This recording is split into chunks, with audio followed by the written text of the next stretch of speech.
G'day mates! Today's video we're going to talk about Malibuca's insane performance in EU this morning, setting a new point record in a solo cash cup, how we had people literally flying hacking in the games, they were flying above the lobby, aimbotting people from the sky, how we had the Guzzle Juice getting vaulted from competitive because a player exploited it to do a storm heal off and now they got kicked from the top 100 despite qualifying with 0 eliminations. A lot of people saying he shouldn't have been kicked, a lot of people saying he should have. We also had the Australian Open today, a $100,000 competitive duo event where we got to see Fresh return to competitive Fortnite, and I'll talk at the end of today's video about whether he's truly back to competitive. So let's talk about, let's just jump into it.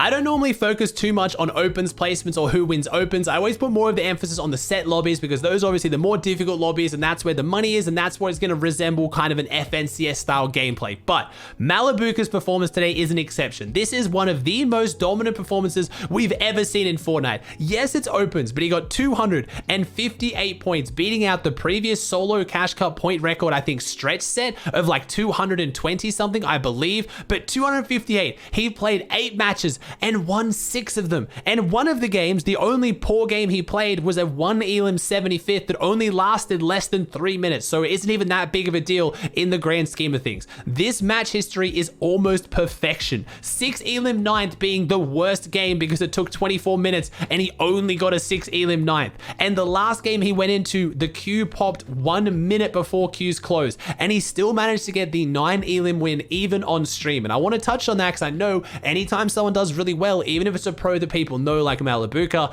who is mostly known for dropping on Benji and Savage, but is still a well-known good pro player. Again, he was going toe-to-toe, if not beating Benji and Savage more often than not on spawn. Anytime they pop off, people are always going to start calling them cheaters now, but Malibuca even went live and streamed the last game, the most stacked game of the tournament because it was the highest skill-based matchmaking, and he got a 9 elim win. So really solid performance from Malibuca. We had Kami in second on 193, which is still a really good performance, almost 30 points clear of third, but compared to Malibuca, it just didn't hold up. So congrats to Malibuca, just an insane performance. We'll see if he can do it in set lobbies tomorrow. He also qualified on NA East, and he did that entirely on stream. For anyone who's still not sure whether he's cheating or hacking or whatever, you know, the accusations are always going to come out. We had Hen in third, and we had Hydro in fourth. So a really, really good performance. And a topic I wanted to talk about that I've been talking about a lot recently in previous videos, when we talk about pro players who just miss out on qualifying, so they start going through the leaderboards and trying to get players banned, and it's one that's got people divided. If it ends up banning hackers and people who are cheating,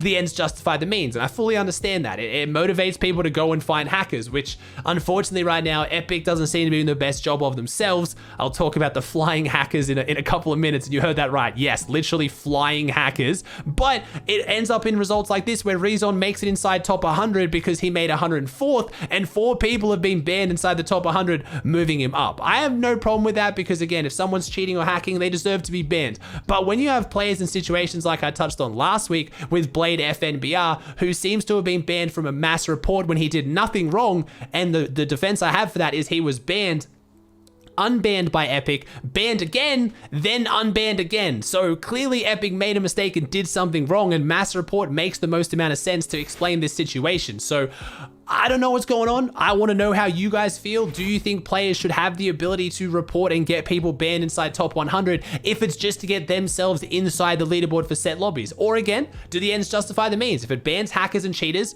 it's all good. It's a tough one.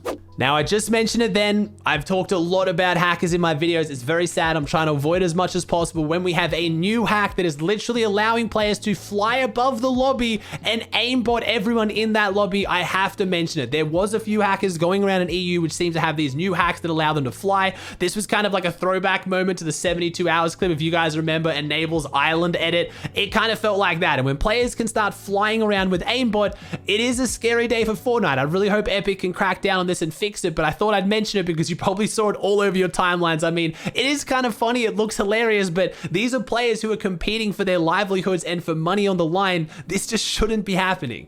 We had some big news come out with Epic taking a huge stance on someone who was technically exploiting an item today. You may have seen we had Fortnite status tweet out that due to an issue, we've temporarily disabled Guzzle Juice from competitive game modes. We'll provide an update when this item has been re-enabled. And you might be confused, like what's going on with Guzzle Juices? Well, a player was able to qualify and get inside the top 100 from, I want to say, exploiting the Guzzle Juice, where there was a glitch where you could use the campfire to heal yourself up to 100, then you could pop Guzzle Juices and it wouldn't stop the Guzzle Juice. If you guys don't know, Guzzle Juices will stop working as soon as you take any form of damage, including storm damage, to stop heal offs, to stop craze strats, all that. Epic has done a very good job this season of stopping the storm heal off strategies. This is the first time we've seen it, but I find it quite interesting. Epic has actually removed this player from the leaderboard. It's one of the players who's been removed that now has dropped, has gotten rezon up in the top 100. And it starts a very interesting debate that I want to hear your guys' opinions on in the comments. Should this guy have been kicked out of the tournament?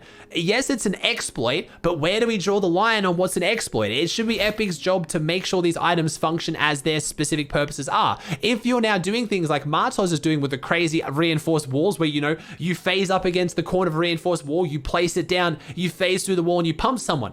Is that now making an item not function the way it's supposed to? Is that now an exploit? What about ramp phasing into a box? That is technically, I imagine, not how that's supposed to work, but it's something it's almost encouraged as a normal game mechanic. So yes, obviously I want the best players inside the top 100, and yes, this player is obviously not going to do as well as Rezon is, but it still begs to differ. Where is Epic drawing this line on what is exploiting and what is just finding a mechanic of a weapon and abusing it? Like, we've seen in the past some crazy strategies of, you know, popping the Easter eggs and then using the double barrel shotgun to fly through endgame and get free placement. We've seen this happen with the shadow floppers and launch pads. Like, is that how they were supposed to function? I don't feel like you should be punishing the player here in this situation for finding a game-breaking, you know, bug that you had in the game. But again, I'm always playing devil's advocate. I would much rather watch Rezon in the set lobby finals than a player who only got there because they were just sitting in storm healing. What are your thoughts? Let me know in the comments.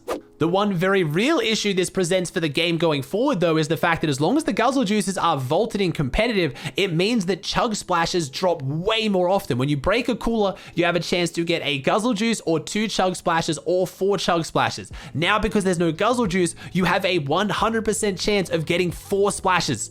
So I just watched the Australian Open tournament. I'll talk about that again at the end of today's video. It was insane. A lot of teams who drop at cooler spawns are walking around with 20, 30 splashes. It is ridiculous. So it's going to have a huge impact on the set lobby tournaments today in the solo finals, because if you go a drop that has these coolers, what was already a very strong drop like Chonkers is now absolutely broken. You can sit there out healing Surge. You can sit there in Storm for like 5 minutes using Chug Splash and farming mats if you want to. It's not how the game is meant to function. I was already going to talk about how coolers, in my opinion, were just maybe a little bit too strong. I love them around the map in random locations to, you know, get loot as you're rotating and playing arena if you're shambles. That's great. But I think having them, you know, clustered into dense locations like Chonkers Speedway, where duos are walking away with 24 splashes like every single game, even without this bug, is a little bit insane. And now you have this bug on top.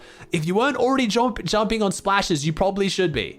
Before we get into talking about the results of AO, let's talk about all the huge moves that just got made in OCE around the different orgs. We've been talking about how Suns and Vortex are going to be flying to EU. They're going to be competing next FNCS in EU, the first OCE players to ever do it. And we knew they were joining an org because they sent out the contract signing GIF with a plane and a German flag. And that confused a lot of people because they've been working with Sven, which is a legendary EU coach who works for BL. So a lot of people thought BL might be the team, but it was a German flag. So a lot of people were looking towards Wave and Lootboy, and we got our answer. We now have Lootboy Vortex and Lootboy Suns, and it's super exciting to see. I want to see how they perform on EU. I'll talk about how they performed today in the AO finals. Unfortunately for them, and I don't normally say this, the announcement video was a little bit lacking. It was a bit of an interesting one. They did cop a little bit of heat for it, but hey, at the end of the day, they signed 2 phenomenal players. I hope they treat them well. I hope they get them to achieve everything they want them to achieve in EU. It's going to be so exciting to watch them. And then we had the other big news that Luda is rejoining Power. Remember, Luda was a part of Power, the original roster,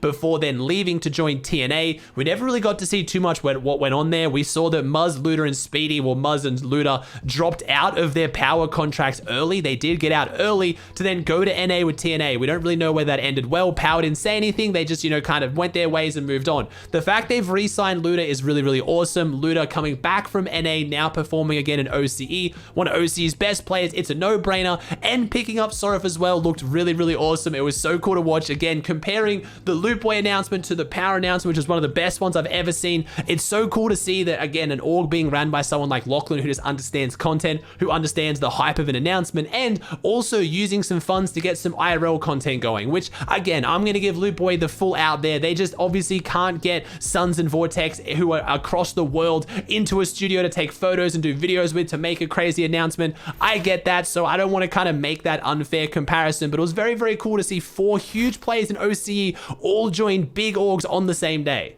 Now let's talk about the Australian Open itself. It was a $100,000 duo tournament, $50,000 going to charity, $50,000 going to the pros. So that meant the first place walked away with $16,000, $8,000 to charity, and then $8,000 to the pros. So a big prize pool and a big tournament for OCE. It was 6 games. I was actually on the official broadcast, got back on the official cast. That's obviously opened up a whole bunch of questions you guys have been asking. I'm loving doing the viewing parties I do on stream, and I've tried to explain to you guys that I have a really good relationship with Epic. Obviously, everything happened with the broadcast. I went my own way, started doing my own thing. They've gone their own way. They've replaced me with Reese Hub, who's doing fantastic. I'm not going to be jumping back on the official broadcast anytime soon, but when it comes to OCE tournaments, I feel like I got to dust off the mic and, hype up the boys, and it was a fantastic tournament, coming right down to the wire. Going into the last game, there was like 4 eliminations separating first from 5th. It was so incredibly close, and it was missing a lot of the big names we actually would have expected. So far, a lot of people predicting, Luda and Sorif to do really well. We had Jinx and Worthy up there, obviously Vortex and Suns. There was a lot of teams, Volks and Daneth, but going into the last few games, the only real one up there that are in that list of people that everyone was predicting was Vortex and Suns, but it ended up being taken out by Basil and Jace, which is